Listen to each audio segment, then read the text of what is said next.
Okay, I'd like to call the Administration Committee meeting, City of Harvard, to order Wednesday, January 21st, 2026, and it is 6:33. Okay. Call me, roll call. So, Kriete,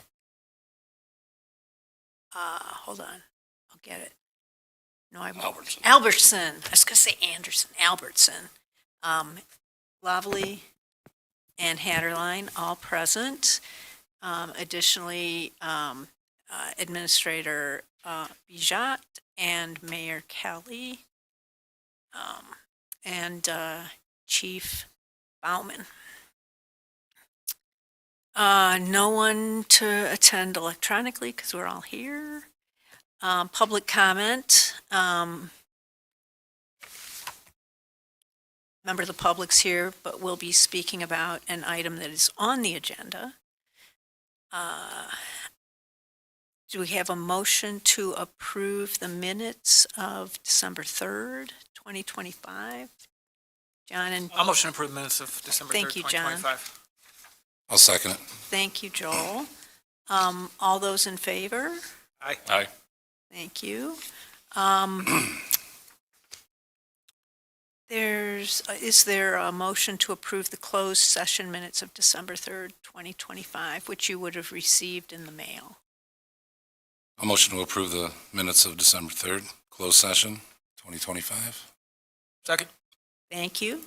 All those in favor say aye. Aye. Aye. Okay, thank you. Minutes approved.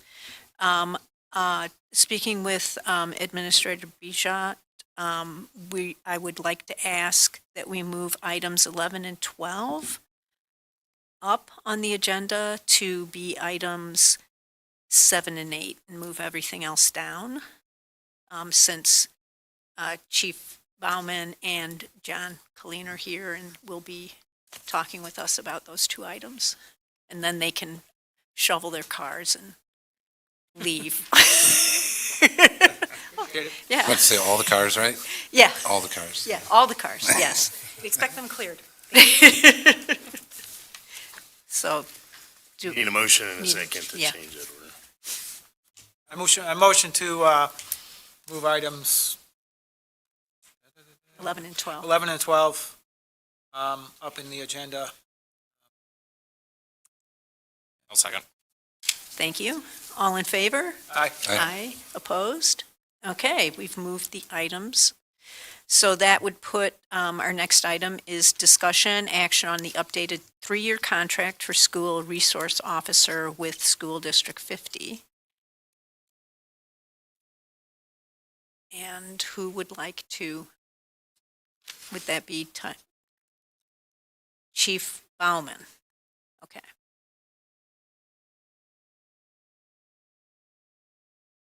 On this, nothing has changed as far as language except for the amount has increased 4%. As well as, I believe we dropped the insurance payment because of the percentage that they're paying.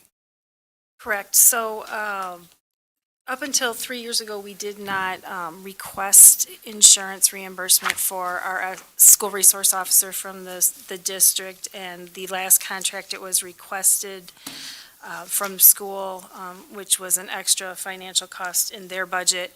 We did some research and found that the majority of the communities in McHenry County do not require that benefit be reimbursed. And so we decided this year, in looking at the numbers, that we were not going to ask that of the district.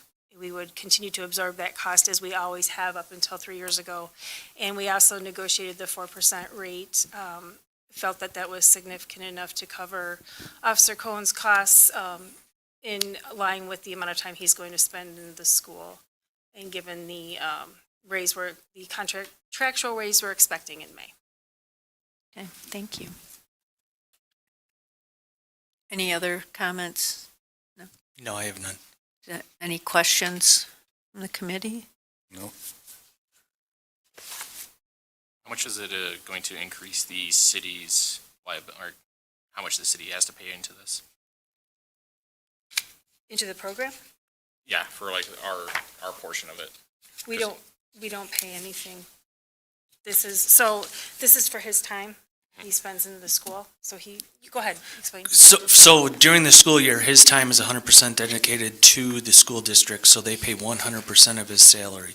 But it is actually broken out to 70-something% of his total salary, because 76. his time in the schools is so much. So those costs that you see on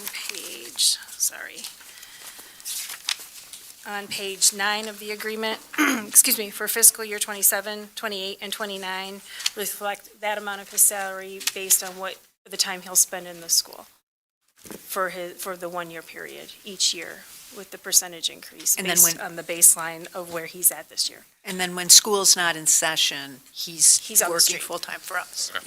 Does that make sense? Yeah. Okay. And if I correct, Chief, if he is needed on the Saturdays and Sundays, then he works for the city on the Correct. street in that Yes. regard, correct? Yes. As well as the district has been very good about if we need to pull him out for an hour or two because of something happening in town, they're fine with that.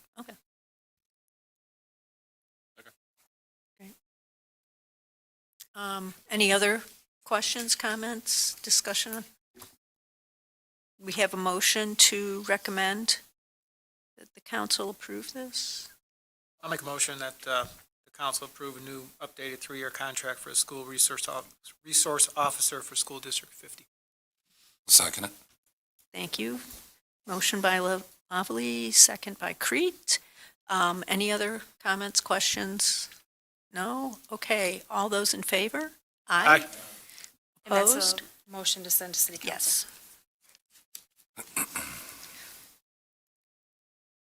Thank you. Item number 8, formerly item number 12, discussion of neighborhood parking restrictions. So, John, would you like to come up, introduce yourself, and, I think that microphone needs to be turned on. Towards you, the little, Yeah. Thank you. does that work? Yep. Okay. Perfect, thank you. Thank you, Lisa. My name is John Killeen. I live at 902 North Jefferson Street, just south of the high school, Jefferson School, and in that. I see that you have this on the agenda as discussion, so I'm wondering if the board has had any time to look into this or discuss it. I went in front of maybe you guys were there, the city council like 3 months ago. And Yes. The mayor asked the administration committee to look into it. Yeah. And so I just wondered if you have, and if you have you come up with any alternatives? well, and your information that you sent me was sent to everybody too. Okay. Yeah. So, again, I'm looking for any alternatives, any reprisal to my conditions from the board, or I can start with my ideas and see if you guys. Yeah, just being very, I guess, clear. So this is the first time that this specific issue has come up since I've been on council. Okay. It may have come up previously. I don't know. So, Didn't we though, I see we have an ordinance 2022, so we did just yes, for this one street, but the other ones were all in place for a while. yes, they've correct? been in place for quite a while. We did add a one-side parking on, is it Blaine? Yes. Bourne? Born. Bourne, Bourne, okay, Bourne. yeah, Bourne, because of the Because of junior soccer. high, yeah, because of soccer. To be clear, I've seen that sign in front of my house Yeah. for 24 years, 23 years. Yeah. I'm not sure when it got instated. Right, But I didn't realize how restrictive the ordinance was. And that's what got my attention. And not to just complain without maybe doing Right, something about right. it. I think there's a better way. Maybe there's something to be less restrictive, but I don't know why the parking restriction is in that neighborhood. Well, it's because of the high school, What would the high school? because of students Yeah. parking on the streets. And I've talked with folks who were around before I was in the neighborhood, before you were in the neighborhood, and it used to be bad. And how long ago was that? The 90s. 1994. Okay. Mm. Okay. This is not derogatory. This is a question. Yeah. Why are these residents who contribute to the community, who pay their fair share of taxes, that a lot of it goes to the school district, why are we penalized for their issue? Well, it was, I get how we right. compromise and work together and everything, but Yeah. when it comes down to it, why is that our problem? because it was at that time, and the assumption was that if we did away with this, that it would happen again. I know that when I was in school, part of that was there was no off-campus, so everybody parked their cars, myself and friends included, and those who didn't escape the administrator at the time, And there's, okay. we'd leave our garbage, play and the there's music. probably more cars now, more drivers Yeah. now than was in. Right, but it's $100 at the high school per parking spot. Yeah. So there'd be a lot of people who said, well, we lifted it, that's just an example. They'd say, I'll go park in front of that house. I'm not paying $100 for the year, because they don't have enough parking up there. But why does the city have to police that? Why doesn't the school take care of their own issue in a different way? I get it, okay, I get it. It's worked. I'm not disputing that. It's worked. However, when it just says no residentials or residents only, and I came to the city hall, to the police window to ask Right. about it, I was told, it bothered me how I was explained to, but resident parking only. My situation was my family came and parked there. Yeah. And I questioned it, and again, I was told resident parking only and forever, and at that time, my sign didn't have those hours. Right. They didn't, and I left frustrated, disgusted, and Yeah. just the way I was treated. That's not Harvard, that's not, I don't know, and I haven't heard anything from the police since then, I haven't heard any more from this Yeah. since then. So, that's enough of my complaining. I propose that we look into it again and see if there's not a more inclusive way to achieve the same goal, working with the school district, okay? I get it, obviously it's helped. Yeah, but couldn't we- Doesn't couldn't mean we- people don't park there. So just to be clear, I wasn't here when this was enacted. And I'm not blaming anybody. But I suspect, first off, the school district doesn't have the Jurisdiction. authority Yeah. to prohibit students from parking on the No, but they street. do have authority to have ample parking at an affordable price. Agreed. I'm Okay. not disagreeing with that. What I'm suggesting is the residents demanded Yeah. the non-parking because it was jamming it up was their being street. abused. Yes, it was being Yes. abused. Yes. And so the city's, only lever to solve that problem was, all right, we will prohibit it non-resident parking.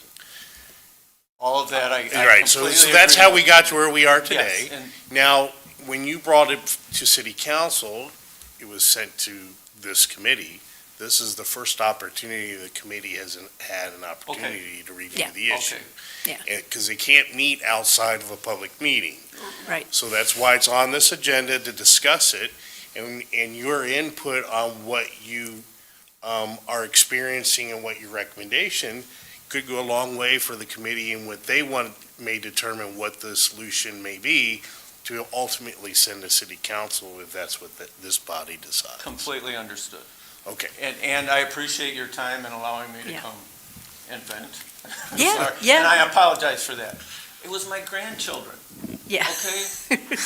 And they got a parking ticket for coming to visit their grandmother in their busy schedules. They both work, they both go to school. They had found 20 minutes to Yeah. say hi to grandma, and they come out with a parking ticket.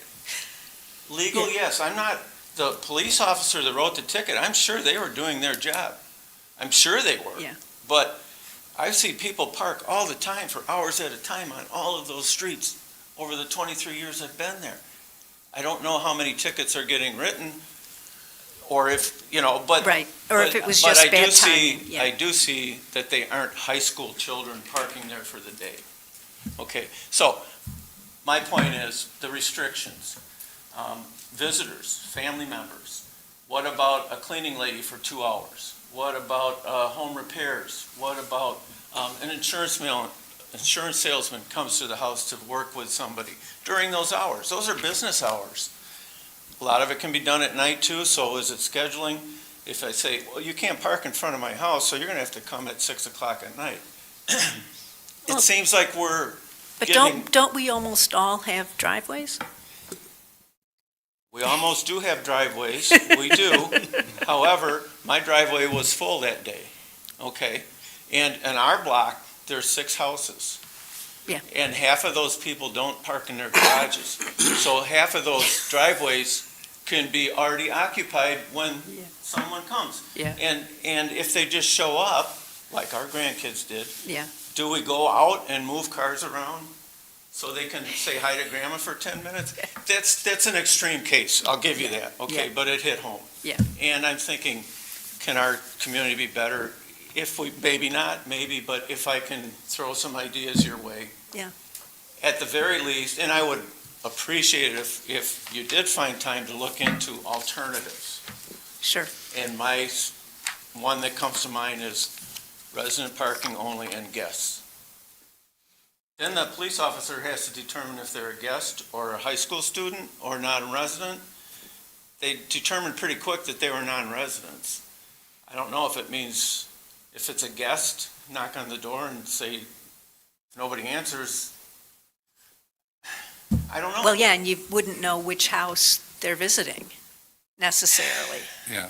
But Yeah. why is that residence problem? Well, I think too, Resident- also, wasn't just during the day, it was, you might remember, right, Tyson, back in the day, the football games, the proms, the events, anything that went around there, most people did use up any of those spots that they could. Well, they still So it do. happened day and night. Yeah, They do, because they're allowed to. Right. Yeah. That's part of living by the school. Right. It is. Yeah. And they go farther down the block, 1 block down, it's not an issue. Yeah. Right, yeah. So what determined, and this is a question, what South of determined McKinley. that was a cutoff, okay? What determined that it's still needed today? That's my question. Is that necessary? Is there an alternative? So when Alderwoman Haderlein asked me to put this on the agenda, and I asked the chief to look into this, and this is the reason he's here tonight, you have in front of you, and I apologize, it was not in the packet before the packet went out, some options, suggestions that the chief came up with that he feels is, something that the department could do. And for your consideration, if you wanted to talk about it tonight, or look it over and bring it back to another committee date. But I did ask him to be here to give his input because he is the authority on the subject. So, again, I apologize you didn't have it in advance, but they are in front of you on the one-page document. I believe there's 5 suggestions he had there for consideration, if you so choose. Yeah, I came up with a similar thing as what we discussed at length when we had the sidewalk issue, and that was brought up to council, was a permit. The only thing is with this one, I did not put a consideration of fee. I mean, they're guests that are visiting, in Mr. Clean's part, a family member. Why should they have to pay to have people park on there? So it would be that they come down as a resident and they can request a permit or, I didn't put a limit on them, but obviously it says limited number, or that they would be issued a laminated permit that if a guest comes, hey, hang this on your mirror, or throw it on your dashboard, so if the officer sees it, oh, okay, they're Yeah. okay. That way, there's no trying to find a house of Yeah. where they're at, because obviously the vehicle doesn't register anywhere in the area or across town. Yep. That way that it's covered and it covers a ticket, being issued to that Yeah. person that is visiting. The only inconvenience would be the person would have to go in the house, get the permit and throw it in there. If it became damaged or lost or whatever, they would just come and get a new one. Yeah. So At no would this cost. permit be, I like what you're saying, would this permit be issued like once a year, one time? I came up with numerous ones. I just said, a temporary one that would be limited for short term, permits per household, as well as an annual thing, like every year you would come in, And renew renew it. it, whatever, but again, at no cost. The signs, what would the sign say? The sign, no, the signs would stay as they are. That's We're not, where we're we're not, getting we're not in trouble replacing, there. we're not replacing the signs. It would just be, if this You just committee, get a- you if get a this beer committee can and then recommended, there you're would be an additional paragraph It would in be that something ordinance. that the officers would have. be their Correct, procedure. yes. And Yeah. that makes perfect sense, it really does. It would, Something and it along would that- distinguish, something for, resident parking only, and it would have the address of where they're at. Okay, On the permit itself. And, obviously, the permit wouldn't be issued for every time somebody came. You would have that you at would your have house. it, and it would be, Yeah. that would be. The only inconvenience would be probably that easier than either you moving have to cars walk around. out to the car, or they have to come in and walk back out to their car. Right, but, if the driveway's full and somebody does come to clean your house Right. and Yeah. it's not just my situation. And I will tell you in years past, because, I started in '98, so I've been here a long time, and for a long time I was on the street as well as, at the time, I was police assistant before it's CSO now. And it was enforced a lot, and we did have a You did problem, write and tickets? yes, we did write citations a lot. Okay. And there's discretion. I mean, an officer sees a construction truck, with a trailer, and the guys, you see work being done, or even if they're in the house and you see the stuff, there is consideration of saying, oh, this guy's is having work done. Obviously, Well, there should be. yeah, Yes, but obviously, I don't know, your job is to Right. enforce the law. Right. I don't know Right. how much discretion is. yeah, there is right, or- discretion in that, okay. Guys Well- just don't see a car run the plate and say, oh, they're not from here, I'm writing a ticket. They weren't there 10 minutes. They weren't there 10 minutes, it's like she was after that car. Right. Why, I don't know, she did her job, okay? Yeah. But, so discretion, I'm not sure. But anyway, I like to thank all of you for your time, I'm not gonna keep you any longer. Hopefully, you come up with something like this, and that would not just make me happy, but I think it would be useful to the other people with these restrictions. And I would just ask that keep us informed, if Yeah. it makes it to city council, or whatever. Yeah. Even if you say, no, it's gonna stay as is, I'd just like to be informed Yeah, some way, so. it sounds good. Again, I thank you, unless anybody has questions for me. I Yeah. can't lower your taxes tonight. My wife tries that all the time with me. So, No quid pro quo there, no? no. Yeah. Parking for taxes? Yeah. No, because we're being taped, aren't we? Yeah, no. I'm being very facetious, That's the Yeah. only reason. just be sure. Thank you, that I make John. that Thank you. clear. Any other questions for John before he goes? No. Okay, Thank you. thank you. Yes. A few things I I'll was, brush my car off and the chief's. a few things I was wondering with this, because like the permit works, and especially if it's like, maybe they 2 or however many they say they need for a year, whatever, that's fine. And then, of course, if you see a branded work truck, you're probably not giving them a ticket, but even then, they can still, they'll be there. They're not leaving the car. Right. So that makes sense. The part where I do wonder is, can we just not enforce this during the summer months when it's not school? We do not enforce it on any school day. Okay.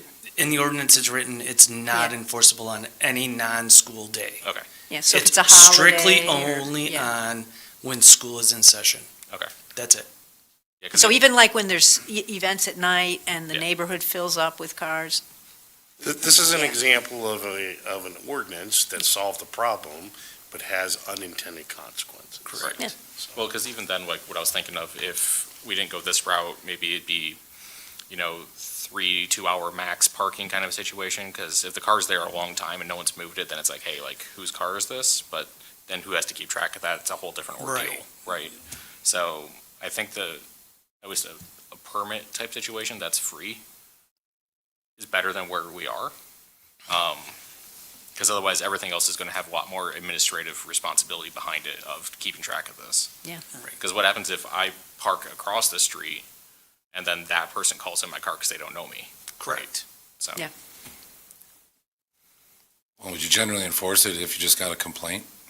No, Because it's, I mean, I'm not Well, saying, outside the of guys are there every single day, Yeah, you know, right. throughout the school days, but No, if they're in the outside neighborhood and of they're that. checking, Yeah. they're running a plate and saying, oh, it's not from this area.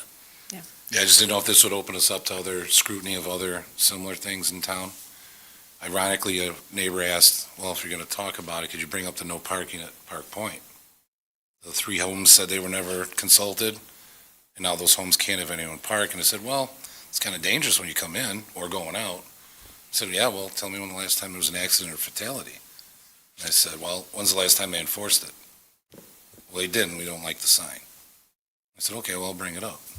But that's just one example of things like this, where it affects a couple people and they wanna know, why me, not them, et cetera. Right. I don't know if there's other spots in town that have similar issues like this. Not I that can I'm think of a aware few. of, Yeah. you know. I mean, yeah, you look at where the restrictions are, and it's generally by the schools or Yeah. by DeCrane's. Couldn't it be like, just like we do overnight parking? You just call in, say, hey, we got this guy parked. Here's a license number. The guys check overnight park, they should be checking every night. Whether Well, they get I to the think whole Alderman's town or not. asking, instead of issuing a permit, can you just call it in? I don't see an issue with that, just calling in and saying I have a visitor parking. They're at my house and give your address and stuff. I don't know, if that'd be You know, more, Because I actually More- brainstormed more that and was thinking of, like, the overnight parking on Right. Frontline. I was thinking of doing that for the schools, but what if you get a kid that parks in a different spot and keeps calling in the same car? It doesn't get flagged.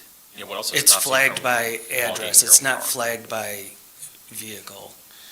Well, I see like the mirror tag, like the schools have that to identify that this is and that number's attached to a child, right? So when they come in the pickup line, they see that number, they know, oh, that number's attached to this child.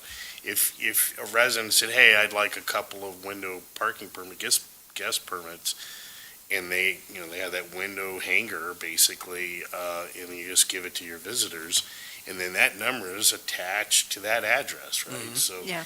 that makes it really efficient.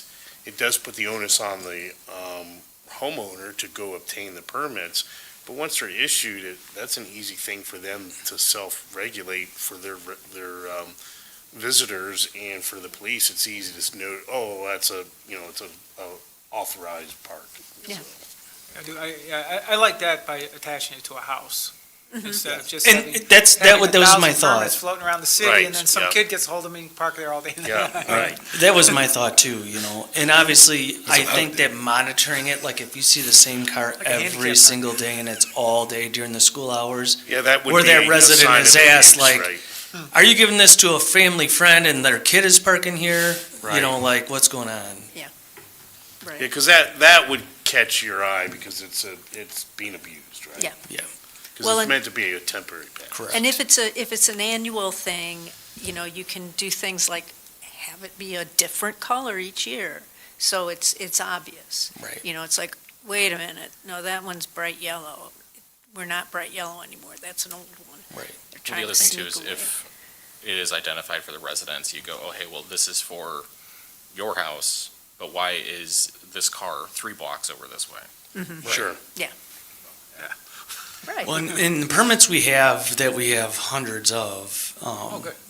there is an expiration date, so I don't think that we need to purchase new colors every year. Okay. It would just have the expiration date of when it expires for each year. And then every resident, every year would have to come in and renew it at the first of the year. I would not do this to do, okay, you come in December, you're good till next December. I would say, or June to next June, it would be, it's that calendar Calendar year. year. So Yeah. if you come in and at the end of November, It's good you till the gotta end come of in and December. renew it January, that first Yeah. week of January. How strict are we on that? Because if this is in regards to school, wouldn't it make sense to tell people during the summer, like, hey, make sure you get your permits for this coming school year so that your Or we friends could and do, family- we could do August to August. I was thinking that'd make more sense, because Yeah. even then, like. Do like whatever- August 1st to August 1st. Right. Yeah. And then also, Because school because fluctuates so much when Yeah. it starts. when they come in too, like, they're giving their information, like, this is my address and all this stuff, would we be able to send out some sort of communication to them saying like, hey, just a reminder, it's expiring, this is coming up, make sure you get it otherwise? We don't do that with the not go-karts, Electric vehicles. electric vehicles. We don't do Okay. that. It's on the person. If Okay. they get caught and their permit's expired, Okay, I mean, as long as it's in the paperwork. they I mean, fill a out. person may be like, I'll give you a warning this time, you need to go get that renewed, and if they see him again and it's not, That's on them. yeah, it's on them. Yeah. Okay. Yeah, I think You know, that's- the expiration date will be on there. I think that makes the most sense for what we're talking about, and as we briefly mentioned, we were talking about doing the online, like we do for overnight. I don't think that would work very well, because what stops some high schooler from going on, logging their car and acting like they're from a resident? Right. Like, that's just, Well, and two, you put in 902, Jefferson Street, and then the next time you're putting in 906. Yeah. Right. And Except then there is no 904, and then, 906. and it's like, Right. Yeah. Well, Chief, if we went this route, assuming, because it sounds like there's a consensus here, does that require to be codified? It does. To issue a permit? I could check on that with what do you mean? legal counsel. Would we confine? need to add, would we need to amend 1506? I think just a thing of, just that, Because we don't need, I don't think, like, parking overnight to get a temporary permit, is that No. codified? No. No. So I don't think we would need to No. amend it then. If I don't think if we that's, would I need don't to think we amend would need anything. to. I It would just just need be to set kind the of a, policy. it would be a policy Policy. for me Yeah. within the department.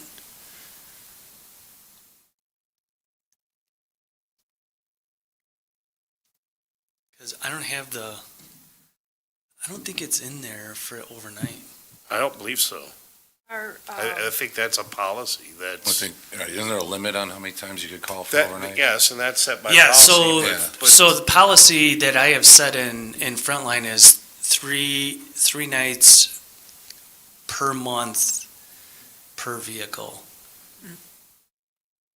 And if you put in the same information more than three, because it has to be the car and the address, when they match, Yeah. that it locks them out and says it's not allowed, and you have to contact the police department for longer. That's why when people do their driveways. Right. Things like that, or they have a big dumpster for whatever reason, that they call us, and then there's only certain individuals that can go in and check a box and put their name in saying it's authorized for longer than the 3 days.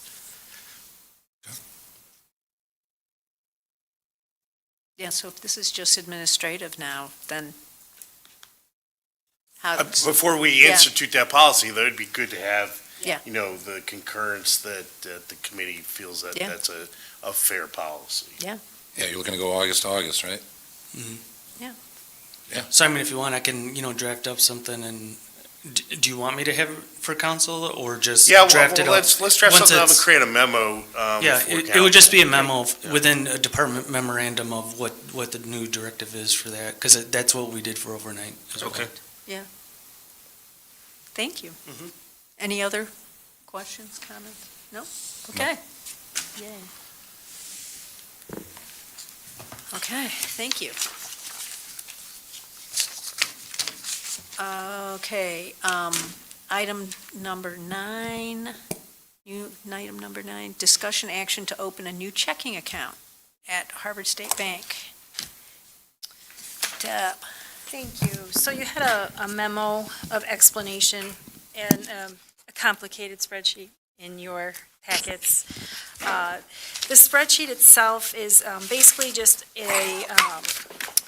information on the history of our new, not so new now, our referendum that we passed in 2023 to collect the additional 1% sales tax to be dedicated to our road and related infrastructure improvements.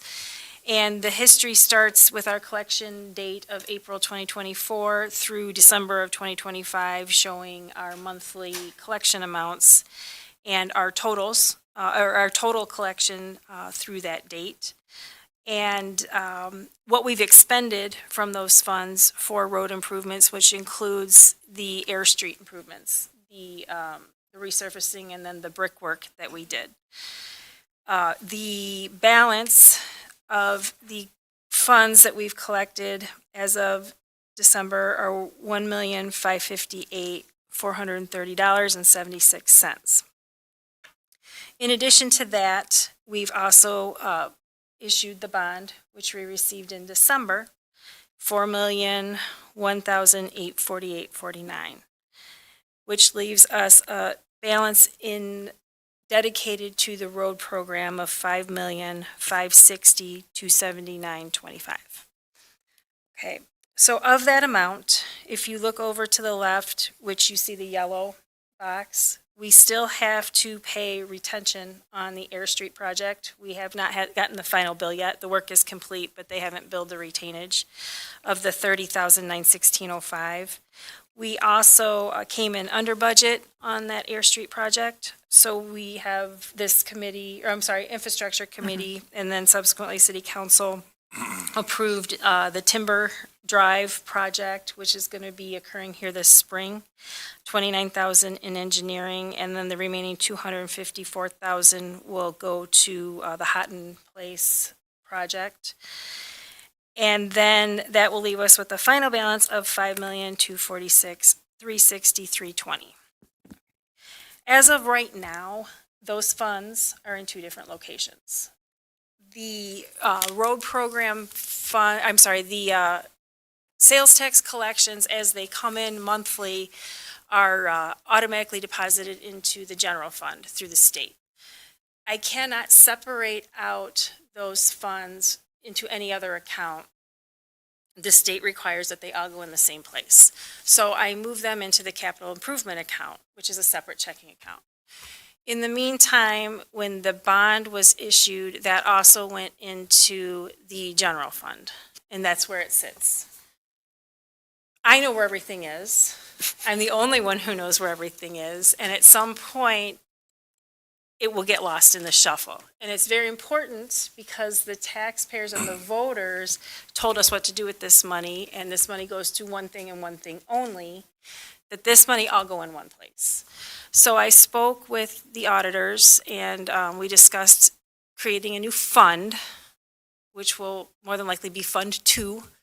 And with that fund, tagging a new checking account, which is solely called the Road Program Account or Road Program Fund. So I am here tonight to request that the action be to refer to City Council approval to create a new checking account and move all related sales tax collection, non-home rule sales tax collection and bond proceeds into that new account, or to direct staff to do so. There's also a subsequent spreadsheet that actually breaks everything down a little bit clearer than my work here that I actually did today, so that you can see a little bit better layout of how things play out and some of the future upcoming projections that are coming up, just for your own information, where we'll be at the end of 2026 once we start Alderman Lavallee's road program in the spring. I didn't know it got named. Great. All right. Yes, Congratulations. it's personal now. Memorial. You got ownership of it now. Wow. And if there's any questions on any of this, please ask, because I know there's a lot of information here. No, it makes Yeah. sense to designate an account just for the specific. No, I'm agreeing, that's all. Okay. MFT is separate fund though? Yes, MFT is its own fund with its own checking account Yeah. already. Yep. Okay. This just makes it very transparent Right. that the money we collect is being dedicated as dictated by council for the road Yeah. program. Yeah. I think it's great. Yeah. I think it's great too. And we'll all know where the money is. Yep. Yeah. And how much there is. Yeah. And it will Or isn't. still, Right. the collections will still have to come into the general fund based on Mm-hmm. state requirements, but they'll all be transferred onto this new fund. All expenses will be paid out of this fund, and it will just all be, in So- one spot. And so when you see the budget, you'll see transfer ins, transfer outs, Right. like other accounts, right? But you'll see it all, if anyone says, hey, what's the balance of the road program, you can go to one account and say, there it is. There it is. You don't have any concerns with it moving from general into this account? No, it would be done through the bank, and then Ruby would take I'm care just of saying it. from like the state's perspective of them saying, no, we said it had to be here.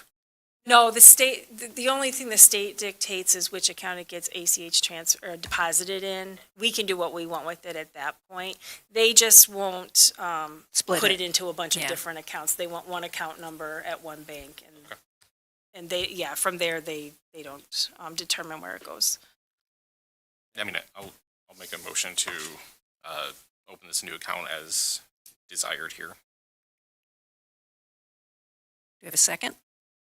I'll second it. Okay, motion by Albertson, second by Kriete. All those in favor? That's a Aye. roll call. Oh, it's a roll call, okay. Money. Money, right. We're not spending any money, we're just moving money. Still money. Okay, A it's lot still of it. money. Yes, it is, this is true, okay. Alderman Kriete, Yes. Albertson, Yes. Lavallee, Yes. Haderlein, yes. Okay, all in favor? Do it. I have a comment that doesn't have anything to do with anything except looking at this. It's pretty amazing that in April 2024, the number was 67,000, and in December 2025, it's 104,000. Mhm. It's a pretty big jump in just a year and a half, year and change. Those last few months are all in the 6 digits as well. Yeah, that's good. Sales tax numbers, We yeah, hope it stays. yeah.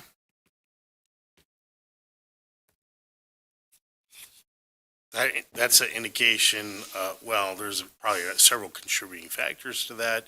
One of them is the population has grown some, and the cost of goods have grown, I've seen that, yes. right? Yes, So that's a reflection of inflation, and more people spending in their. There's also been some reallocations of tax dollars into sales tax from some other tax collections that you'll see at budget time, so it's not as good as it looks, but Don't say that. it is trending upward. It's just not trending upward that much. Yes. Okay, now, okay, very good. Okay, item number 10, discussion action on appointment of Zukowski, Rogers, Flood, and McCardle as ethics advisor pursuant to Chapter 3, Section 3.12E of City Ordinance. So this is the request of this committee when we were reviewing the chapters for, I believe it was the job descriptions, that we did not have a named ethics advisor. So it was suggested that we revise this ordinance to name the attorney as ethics advisor should one be needed. And so this is just circling back on that.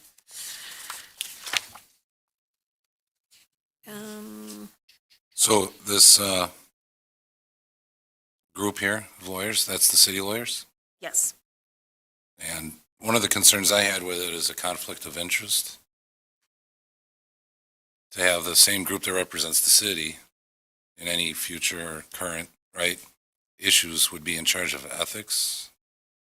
It just seems a little, probably not the right group. You can get other people to do that. You can do it within the same group technically, as long as you don't have the same exact people typically, because that's how corporate does it. Yeah, but I don't think there's any, this lawyer group doesn't represent any of the other cities on their ethics committees. Yeah. But from a public perception, I think the optics don't look good. It does give that appearance of your lawyers for say a concern could lead someone to say, well, how much are you going to look into it? Or could they cool an investigation or squash? I'm just saying, from a public's point of view, they would like that to be an independent committee, something they know, and then I'm saying these guys aren't going to do their job in no way.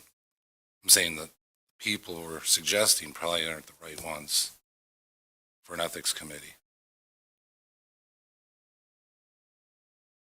So this would be advice based on ethical violations of employees, correct? And, Not as for all. and officials, yeah. Elected officials. Because you could, correct me if I'm wrong, like if you had an issue with city employees ethically, you could deal with them under your guidance, but like an elected official would take a different route. The city attorney or the ethics advisor would do Right, that. and then of course guide you down that road, but So who would you suggest as an ethics advisor then? not to sound corny, somebody of high moral character, but somebody who's not a past elected official or, I mean, if you generally like try to frame up, I don't know, you get in the community, but faith leaders, right? Or police are supposed to be neutral. Run into those, they also have to actually, it's not just morals, there's everything else that goes into it as well, because, They value the ethics, so. well, when you're talking morals, it becomes more opinion-based rather than anything else. Well, you're going to use whatever the policy is that's being challenged. Violation in question is going to be what's looked at and then determined, right? Case by case, of course, but does anyone see where I'm going with this? When we got the group of lawyers that defends everything else we do as a city, No, I then to bring them in, it doesn't look that great to everybody else. Well, Again, I'm sure they do great. I got all the faith in the world of them, but let's say you were a resident and you said, yeah, they found nothing. What would their response be? Knowing that they're also the lawyers for the city. So, just a so a perspective. question that I have, is looking at the ordinance, so there's this little section on ethics advisor, and then there's a whole ethics commission. Mhm. And there's a lot of stuff under the ethics commission where there's a whole process outlined, and what they're going to do, how complaints will be handled, the amount of time they get to review things, blah blah blah, and there's no such description for the advisor. It's just shall provide guidance to the officers and employees of the city concerning the interpretation of and compliance with the provisions of this section, wrong number, and state ethics laws. So, I mean, personally, for routine stuff, like, okay, is this consistent with the law or not? I mean, I'm very comfortable with our attorney doing that. I mean, we ask them that Advising. stuff Yeah, I agree. all there. the time. But if there's a complaint, and then there's supposed to be a commission that can actually handle a complaint. The advisor wouldn't be handling a complaint. Advice. Yeah, they're just giving advice, and we don't have a commission. Right. The issue here is that an attorney, our attorneys, would know the law Right. to be able to provide sound, lawful advice, legal advice, when navigating an ethics violation. So the ethics Or establish a advisor, commission. would the To advisor be navigate part of the commission, or would the advisor be just a The bouncing ethics- board, a board for the commission to bounce stuff off of? They would provide guidance to officers and employees of the city concerning interpretation and compliance with this section and state laws. Yeah. So they would just guide and interpret. And they're not handling complaints. There's nothing in Other here that duties as says delegated by the the city city council. council, but it's not, So you would have control over their duties. yeah. So if it's Their- just their job is providing, essentially to ensure we're. You could delegate what the Right. ethics advisor would control but and it's not to control. advise us, which means we reach out to them. Correct. We ask them for their So you would have guidance. some authority over what their actions would be. Yeah. Well, in that context, I'm okay with it. Yeah, But we have to set up this commission. Right. right.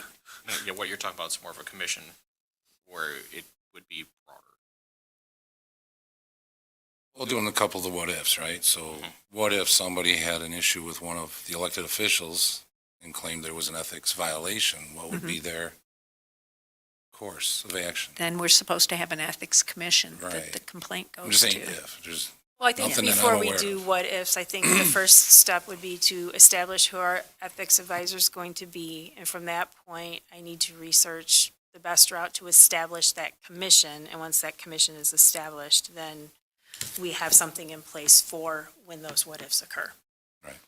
So this could ultimately cover everybody then? Yes?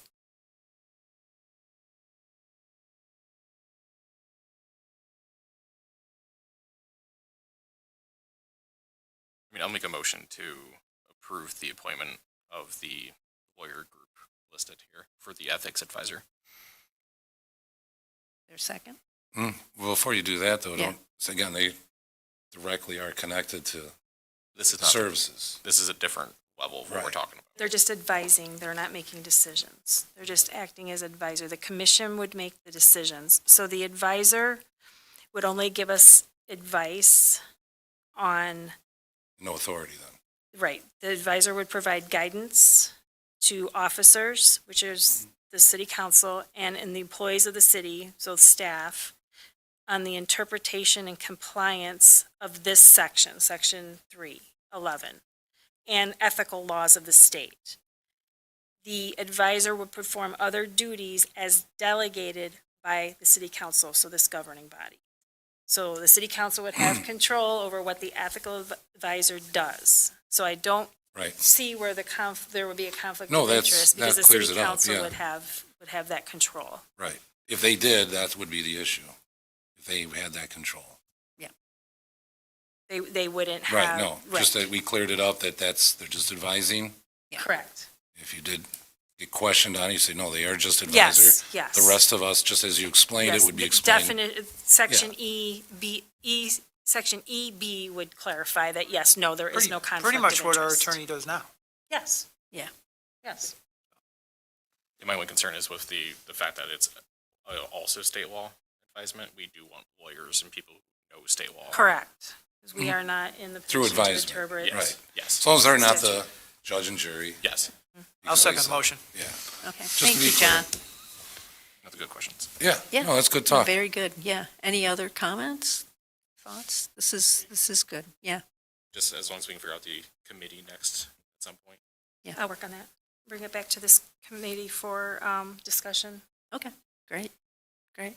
Thank you. I'll reach out to other municipalities and see how they handle. Right. I don't believe that we've ever, if we have, it's been a long time, an established commission, but I'll look into some history.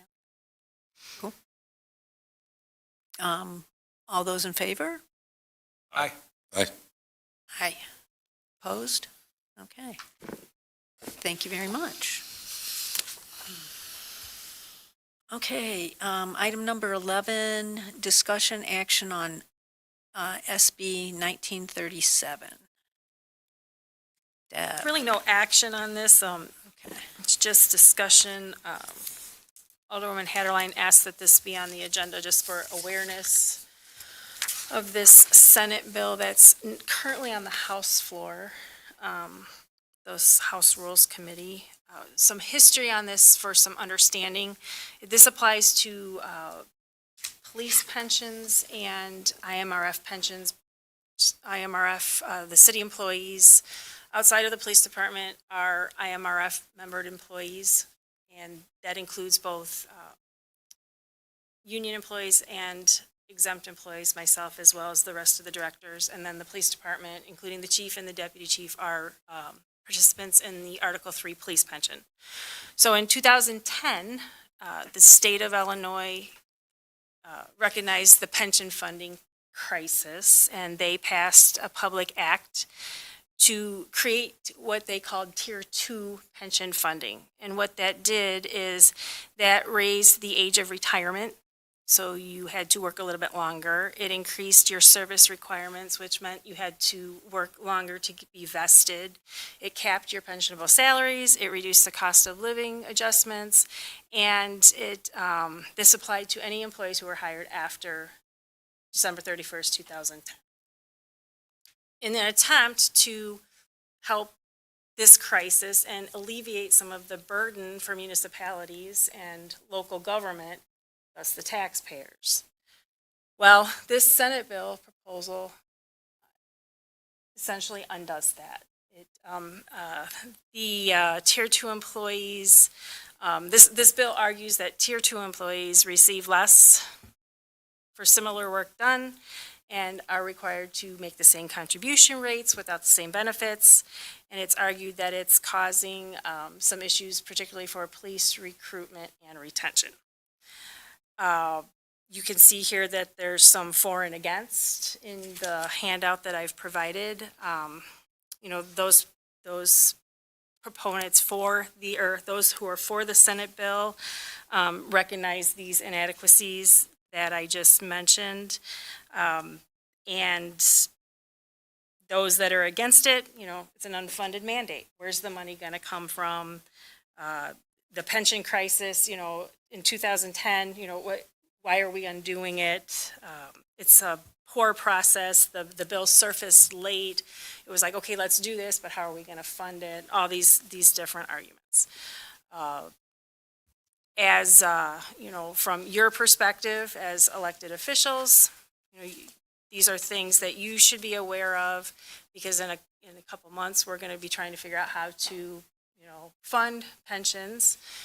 We are required currently to have the police pension funded at 90% by 2040.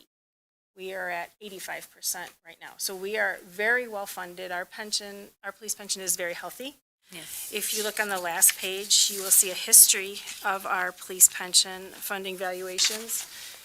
Back in 2022, the previous administrator recognized that we were going to be required to meet this funding mandate, and a bond was issued, $5 million, to try to get us closer to that mandate. And you can see what that bond did for us. It took us from a 53% funding level to an 85% funding level, with the intent that we would free up some tax levy dollars to do other things. We would make the bond payment, which is $500,000 a year, and then we could still make our annual police pension requirement, because we're still required to contribute to the police pension annually as well, but we would have to contribute as much on that side, and we could do other things. Well, it hasn't played out exactly that way, and we currently, this upcoming year, are going to have to contribute another $450,000. So almost $1 million is going to be going to our police pension to maintain the 85% funding level we're at, and continue to grow towards that 2040 90% funding requirement. So all of that being said, if the Senate bill passes, it's only going to continue to increase that burden.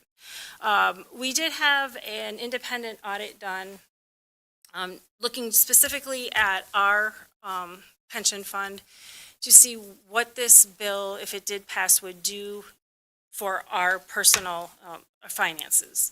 And what we found with that is that the benefit change would increase our obligation by $3 million at the present discounted value, which is the current worth of future dollars. An unfunding basically this is an unfunded mandate with a timing change, because what the bill also does is it allows us to gain another, was it 2055? Yeah, so 15 years. Another 15 years. So instead of having it 90% funded by Kick the can. 2040. Essentially, it's we have kicking in the another can 15 years. to give you an additional 15 years to make up that difference. Got But it. Nice over there, down there. it's still unfunded, right? So you still have to find Yeah. that money from somewhere in order to fund it if this bill passes. Do we pretty know what the frustrating. chances are to this? It's gaining some ground, you know. Well, they've, Your representatives. Right, and there's two sides. You know, obviously, From the there's- police officer side, obviously, they would like it, you know, they would greatly benefit from it. On the taxpayer side, it's, you know, and from the city side, either if there's no additional tax levy for us to levy, that means we have to cut services. And not without saying, the police officers and the IRF employees, we contribute to our own pensions as well. The police officers contribute 9.91%.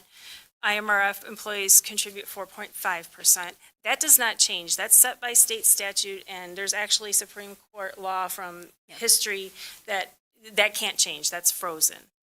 On the other side, the actuarials each year that come out that take into account longevity, the age of your employees, how many have retired, that changes your funding level each year. Last year, IMRF was 8.91%. This year, we're looking at a 9.53% contribution from the city side. When I started in 2010, the city was contributing 14%. So it fluctuates based on how many retirees you have, how many new staff coming in. So, all those things are taken. And how much growth the market And how much is. the market, yes, because it's all invested, so if the market's doing well, and all those things play into it. But at the end of the day, who's ultimately paying for those pensions, the majority of that cost is the taxpayers, because we're levying the money to pay for that, right? And whatever we don't get out of the property tax, we have to find somewhere else. For example, this upcoming year, the property tax isn't going to cover the entire pension obligation. We're going to have to find more in the general fund to make up that difference. So, and those are things that, regardless, we have to fund this pension, that is what it is, but what isn't recognized is where does it come from? And that's what is frustrating, is that the decision makers don't seem to, recognize that who's paying for it and where's it coming from. Right. Well, and my understanding was that this came from the fire personnel, that sector is the one that started pushing for this. And that then now the legislative folks who want to help them have been adding in all of the other sectors that were affected by this to build the pool of support for it by now getting in everybody that was split out for tier 2. So, and the reason that when I heard about this, that I wanted it to come to the committee, I thought it was important that we're all aware of this, because this could have a profound financial effect on the city. I mean, we're in a tough enough situation now, and we're at 85%, and we're in much better shape than We're most light years ahead of municipalities. some people. Yeah. There are some communities that are sub 25%. Yeah. I believe the Which is Herald did criminal, print that. but Yeah. it's It is, and we're nowhere in that No. kind of. No, we're in, relatively good shape, but it's not cheap to continue that. And then this would just make it that much harder and put that much more of a burden on our taxpayers in perpetuity. And so there are from time to time other legislative issues like this that come up, and I'd like to see the council more, well informed about those, and also aware of how we can affect change, not just reach out to your legislator, but okay, us knowing how to and knowing when to go in and actually, how do you file a witness slip?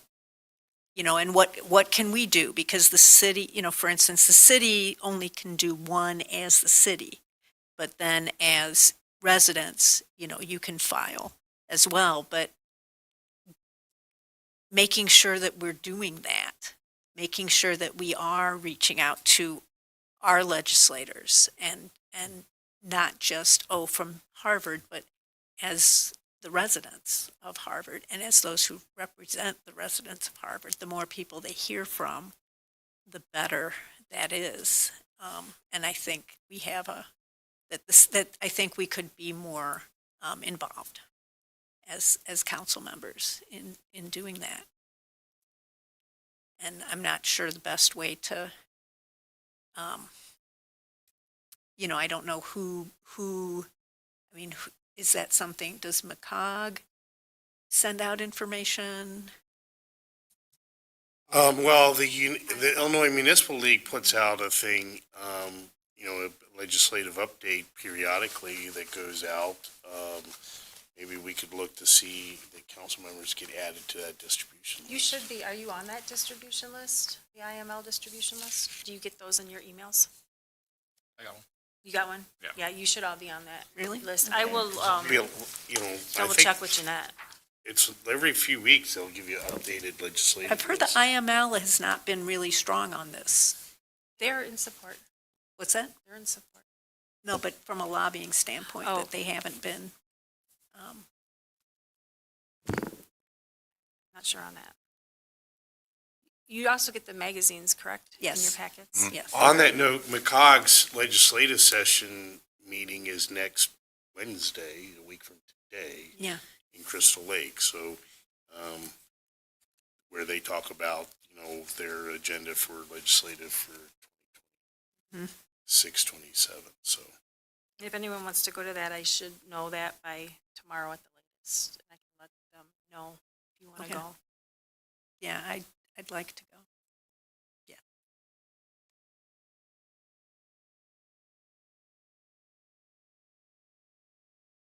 Yeah, I think it's, in part because Harvard is the only majority minority community in McHenry County. We can have a wider impact, a stronger voice to legislators beyond the ones that actually represent Harvard. There's a whole Latino caucus in Springfield, and I've been advised that Harvard could be talking with them and would have a reason to be talking with them, even though they may not represent the city. They would be interested in our perspective because of our community. So.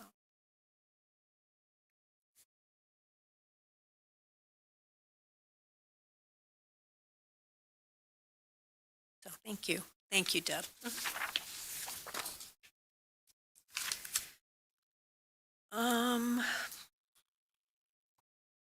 Okay, discussion action on amendment to chapter 23, adding section 23.11 municipal grocery retailers occupation and service occupation tax to Harvard Municipal Code Book.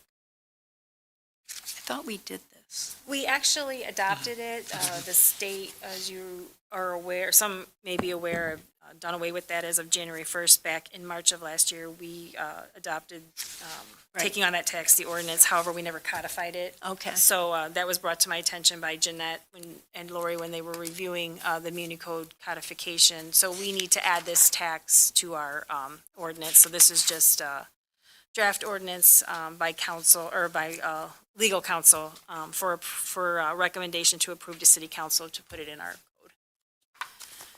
Okay, any comments, questions? This is just a tax that Illinois hold. Yep. And now we have to put our own. right? Illinois never collected this tax. Illinois was the administrator of this tax. They collected it, passed it on to us, but they never got a share. So they just stopped. Right, they And just- we just took it on. Right. So it's not an added tax, not an it's added just, now we are administrator in our own tax. Yes. Yes. But if we didn't go to this. It would go away. It would go away. Yes, Yes. it's 1%. So is there a motion to, add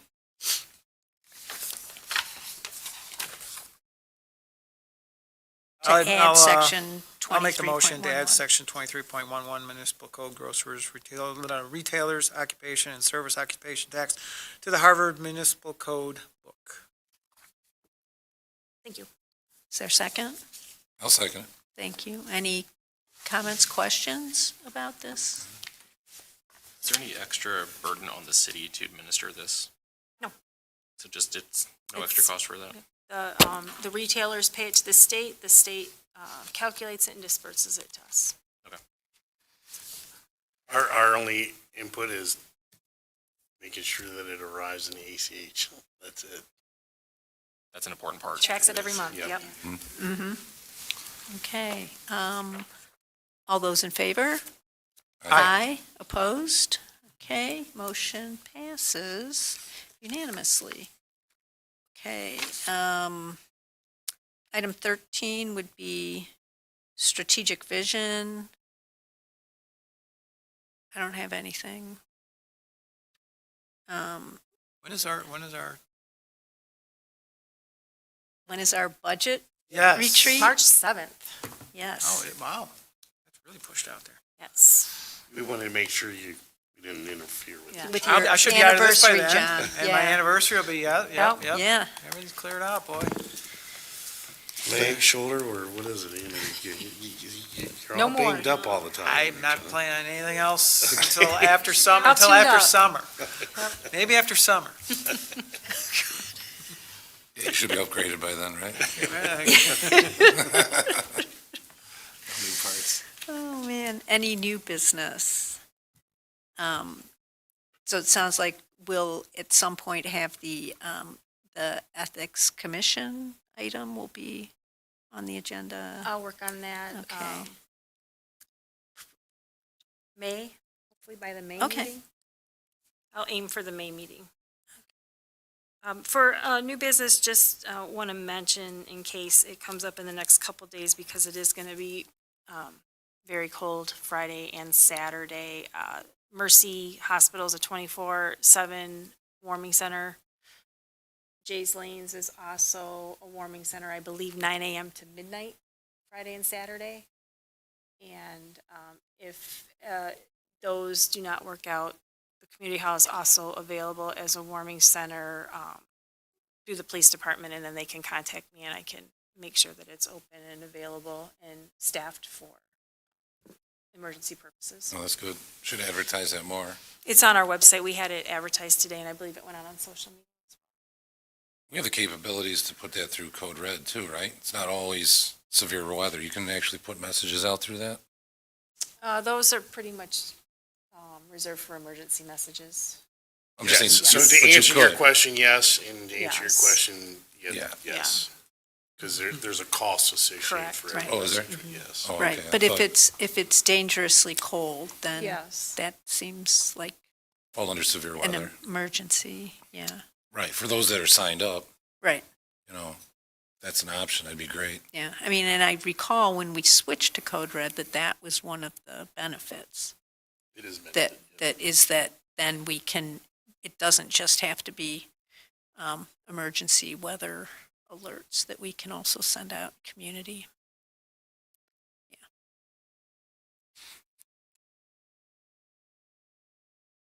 Do we have any other warming centers besides that? Not in the city limits. None designated?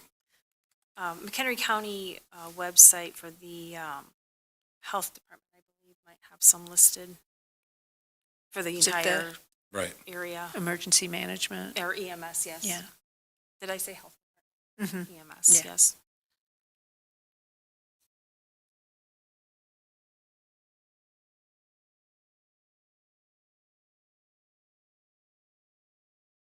Okay.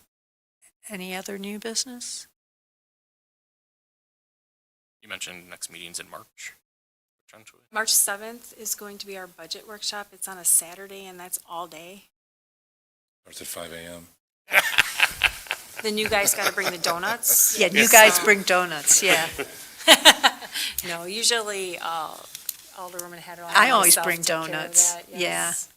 And And then then- we'll order in lunch as well. we The got. city orders in lunch, so it's an all-day. Somebody makes coffee, yeah. What time's 8 that? a.m. 8. to usually about 3. Yeah. It's a long day. We try to. We I get that, think we we get got the, out last year like 1:32, didn't we? yeah. Last year was I think we really got out pretty good, early. yeah. Last year was a Yeah. good one. You didn't need a neck pillow or comfortable clothing, Yeah. you know? I like to. It was done well. To tell folks that we really earn our $25 that day. That is true. You definitely earn your That's a money back. $40 day. That's a special. No, that's a committee meeting. I like I think I've the been 40 paying you sounds 40 better. bucks. What's it? I think we've been paying you $40. I don't think so. No? No, I don't It's think so. I think $25. it counts as an admin committee meeting that Oh, that's other a long people day for attend. $25. It's not a special, yeah, it's not a special meeting. Like this meeting, it's only 25 Yeah, it's bucks. $25. So if you're over in For 15 you minutes or, guys. For 25 minutes for you guys. yeah. So you can only Oh, afford to buy one donut. Okay, motion to adjourn? Motion to adjourn. Second. Okay. Motion by Kriete, second by Lavallee. All those in favor? Aye.